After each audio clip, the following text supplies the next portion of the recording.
के तत्वों का अध्ययन करेंगे। काव्य की सुंदरता बढ़ाने वाले तत्वों को काव्य सौंदर्य के तत्व कहा जाता है। ये मुख्य रूप से 3 प्रकार के होते हैं। नंबर 1 रस, नंबर 2 छंद और नंबर 3 अलंकार। आज हम कक्षा 10 के विद्यार्थियों के लिए हम रस की व्याख्या करने का प्रयास करूंगा और यह विश्वास दिलाता हूं कि अगर आप वीडियो छोड़कर कहीं नहीं जाएंगे तो आपको अनेक प्रकार के रसों का इस प्रकार से आप पान करेंगे कि आपका मन अत्यंत ही आनंद से विभोर हो जाएगा। जिस प्रकार से हम भौतिक रसों का पान करके जिह्वा को आप स्वाद केवल देते हैं, लेकिन साहित्यिक रसों का पान करके हमारा हृदय मन अत्यंत ही प्रसन्नचित हो जाता है। रस, जैसा कहा गया है, संस्कृत के महान विद्वान आचार्य विश्वनाथ शास्त्री जी ने कहा कि वाक्यम रसात्मक काव्यम, कि रस युक्त वाक्य ही काव्य। और भी कहा गया है कि रस्यति इति रसा, सर्वप्रथम अर्थात कि काव्य को पढ़ने या सुनने से पाठक या श्रोता के मन में जो आनंद की अनुभूति होती है उसे रस कहा जाता है। इसका सर्वप्रथम वर्णन भरतमुनि की प्रसिद्ध पुस्तक नाट्य शास्त्र के अंतर्गत पाया जाता है। भरतमुनि ने अपने नाट्य शास्त्र में 9 प्रकार के रसों का बड़ा ही सुंदर वर्णन किया है। उसके लिए रस के 4 अंग माने गए हैं, जिसमें पहला है विभाव।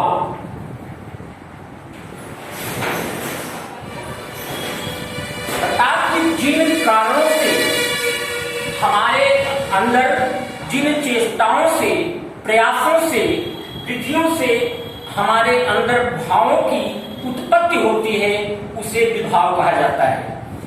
ये विभाव 2 प्रकार के होते हैं। नंबर 1 आलंबन विभाव और नंबर 2 उद्दीपन विभाव।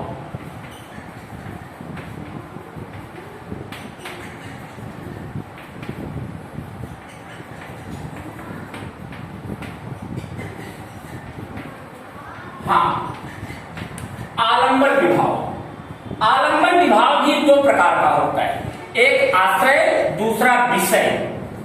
आश्रय, जिसके मन में किसी के प्रति भाव, किसी वस्तु या व्यक्ति को देखकर जो भाव जागृत होता है उसे हम आश्रय कहते हैं।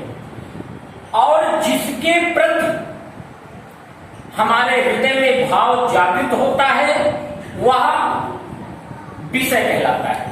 जिसे देखकर हमारे मन में भाव उत्पन्न होता है वह विषय कहलाता है, और जिसके हृदय में भाव जागृत होते हैं वो आश्रय कहलाते हैं।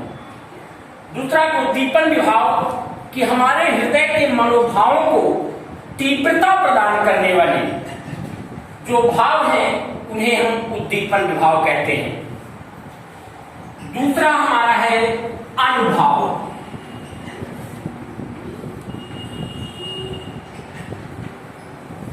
अर्थात कि आश्रय के मन में जो कुछ बाह्य चेष्टाएं दिखाई पड़ती हैं, भाव उत्पन्न होने पर बाह्य रूप से शरीर पर प्रतिबिंबित होने लगते हैं, उन्हें हम अनुभाव कहते हैं। जैसे भगवान राम को पुष्पवाटिका में देखकर सीता जी के हृदय में प्रेम का भाव जागृत होना और उनके चेहरे पर प्रसन्नता की रेखाएं दिखाई पड़ना, ये अनुभाव कहलाता है। तीसरा है आपका संचारी विभाव। अनुभाव भी 4 प्रकार के होते हैं, सात्विक, कायिक, मानसिक और आहार्य। इन 4 प्रकार के अनुभवों का भरतमुनि ने वर्णन किया है। तीसरा आपका है संचारी भाव।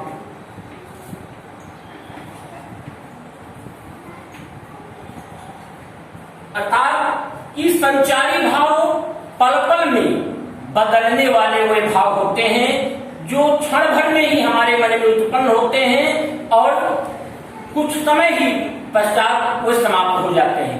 इसीलिए इन संचारी भावों को पानी के बुलबुलों के समान कहा गया है। तो ये कुल प्रकार के ये 33 प्रकार के होते हैं। इनकी कुल संख्या 33 होती है। चौथा हमारा है अस्थाई भाव।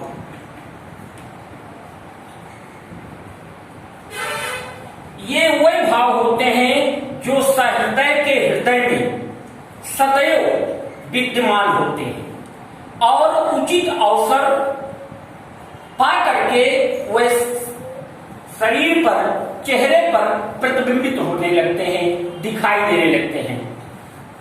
इनकी संख्या भरत मुनि ने 9 प्रकार की बताई है, लेकिन आज वर्तमान में विद्वानों ने 2 रसों की और वृद्धि करके आज हम 11 प्रकार के रसों का अध्ययन करते हैं।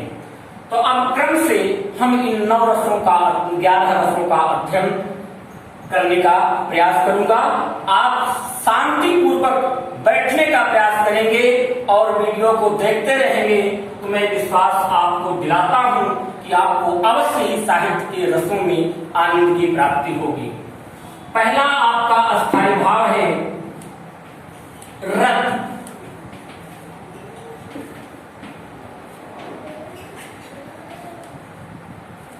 विभाव, अनुभाव एवं संचारी भाव के संयोग से जहां रत नामक अस्थाई भाव की उत्पत्ति होती है वहां पर श्रृंगार रस की प्राप्ति होती है। श्रृंगार रस अर्थात कि जहां नायक एवं नायिका के प्रेम का वर्णन मिलता है साहित्य के अंतर्गत, वहां पर श्रृंगार रस होता है। यह रस 2 प्रकार का होता है। नंबर 1 संयोग श्रृंगार। संयोग श्रृंगार जहां पर नायक एवं नायिका के मिलन का वर्णन होता है वहां पर संयोग श्रृंगार होता है। जैसे रीत काल के प्रसिद्ध कवि बिहारी लाल जी ने संयोग श्रृंगार का वर्णन करते हुए कहा कि गोपिकाएं भगवान श्री कृष्ण से अधिक देर तक बात करने की इच्छा से लालायित होकर के वे उनकी मुरली को चुरा लेती हैं और उनके मांगने पर वे इनकार कर देती हैं कि अधिक देर तक बात करने का अवसर मिले। बिहारी लाल जी ने लिखा कि से लालच लाल की तुम बतरसी लालच लाल की मुरली धरिए लुकाए असोह करे भौहनी हंसे और देन कहे नटी जाए। दूसरा उन्होंने लिखा कि कहत नटत रीछत खिझत और मिलत खिलत लजिया भरे भवन में करत है नैन नहीं सो बार। तो जहां पर साहित्य में ऐसी पंक्तियां नायक और नायिका के मिलन का होता है वहां संयोग श्रृंगार होता है। दूसरा हमारा है वियोग श्रृंगार। संयोग श्रृंगार के ठीक विपरीत अर्थात जहां पर नायक एवं नायिका के बिछोह का वर्णन होता है वहां वियोग श्रृंगार होता है। वियोग श्रृंगार का वर्णन करते हुए महाकवि सूरदास जी ने लिखा कि निसे दिन बरसत में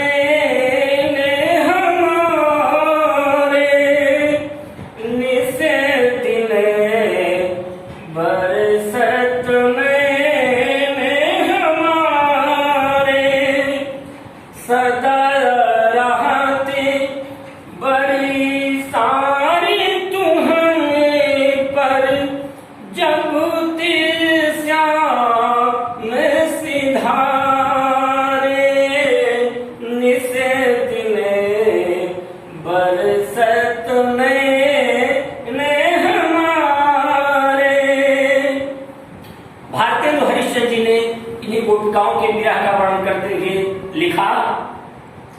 किया संग मिला कहीं डोले सदा बिनु देखे न धीरज आनती है छीन हो जो वियोग परे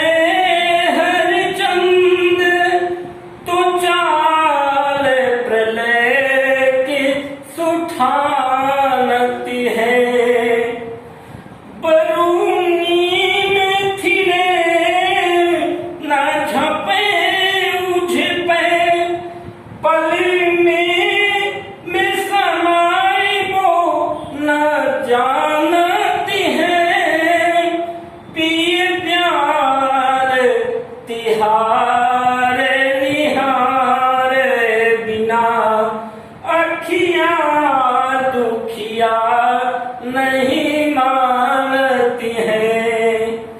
साहित्य के अंतर्गत इस प्रकार नायक और नायिका के प्रेम के वर्णन अत्यंत ही हृदय को आनंदित कर देते हैं।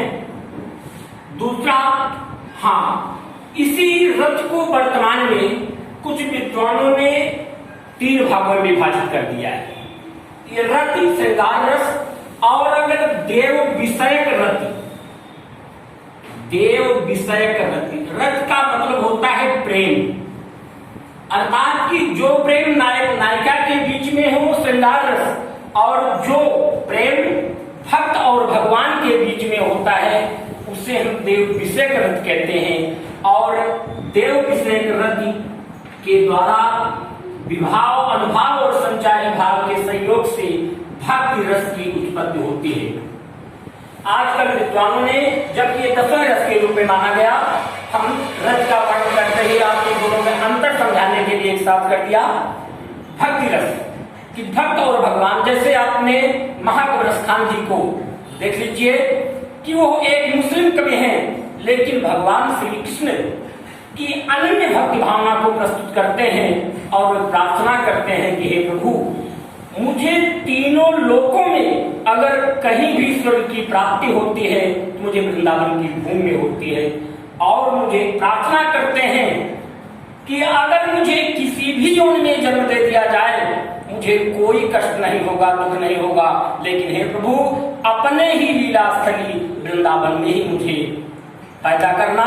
जिसका वर्णन करते हुए रसखान जी ने भक्ति भावना को प्रस्तुत किया कि मानो तो वही रस खान बसों ब्रज गोकुल गाँव के ग्वारन, जो पशु हो तो कहा बस मेरो अचरो नित्य नंद की धेनु मझारन, पाहन हूँ तो वही गिरी को जो धरयो कर छात्र पुरंदर कारण, जो खग हो तो बसेरो करो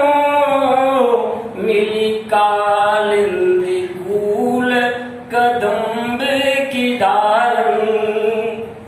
यही नहीं, अत्यंत ही भगवान श्री कृष्ण की अनन्य उपासिका मीराबाई जी ने, जिन्हें दृढ़ दीवानी मीरा के नाम से जाना जाता है, वे तो सीधे सारे संसार को छोड़ती हैं और कहती हैं कि मेरे तो गिरधर गोपाल दूसरो न कोई, मेरे तो गिरधर गोपाल दूसरो न कोई, जाके सिर मोर मुकुट मेरो पति सोई, मेरे तो गिरधर गोपाल दूसरो न कोई।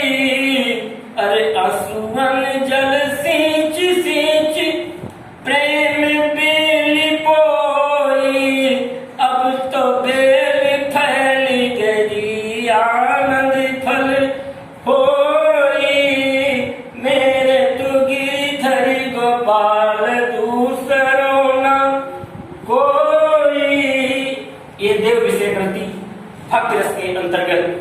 आता है। तीसरा हमारा है वत्सलता।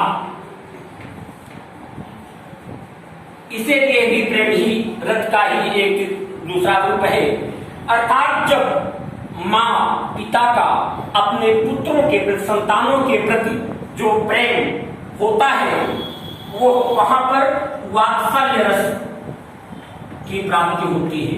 विभाव, अनुभाव एवं संचारी भाव के संयोग से जहां वत्सलता नामक अस्थायी भाव की उत्पत्ति होती है वहां वात्सल्य रस उत्पन्न होता है। महावीर सूरदास जी ने वात्सल्य रस का बड़ा सुंदर वर्णन करते हुए लिखा कि भगवान श्री कृष्ण अपने घुटनों के बल पर मणियों से युक्त नंद के आंगन में विचरण कर रहे हैं और बीच बीच में जब किलकारी मार कर हंसते हैं तो उनका वह स्वरूप मां यशोदा अपनी आंखों से दर्शन करते हैं और अत्यंत विभोर होते हैं। महाकवि सूरदास जी ने लिखा कि किलकत कान घुटुरुवनि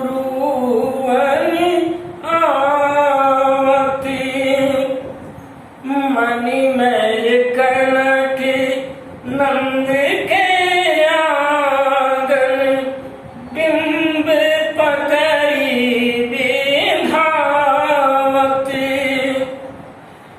किलकत कान घुटुरुवनि आवती कबहु निरखी हरि आप को कर सौंपक रन चाहते किलकी हंसते राजत द्वैततिया यही उपमा एक राजती किलकती कान घुटुरुवनि आवती।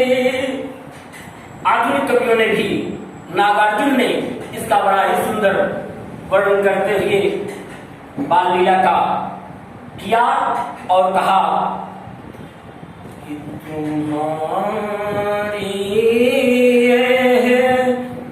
दंतुरित मुस्कान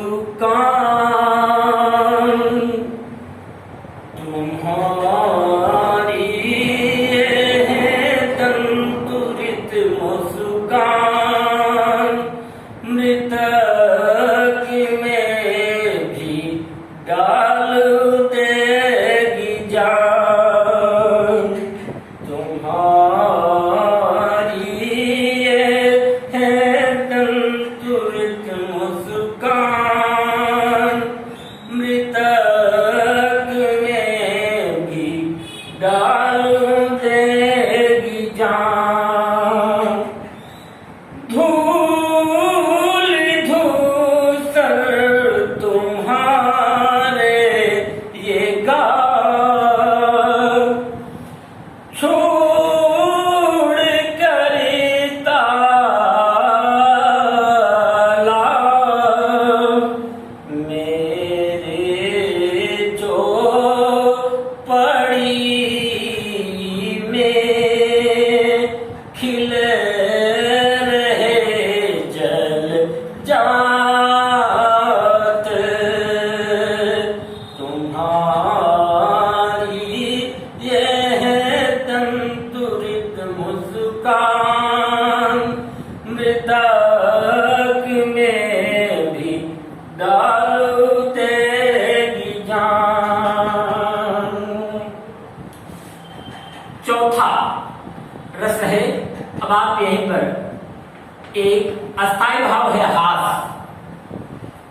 कि जब अनुभाव विभाव और संचारी भाव के संयोग से साहित्य में जहां हास नामक अस्थायी भाव की उत्पत्ति होती है वहां पर हास्य रस होता है।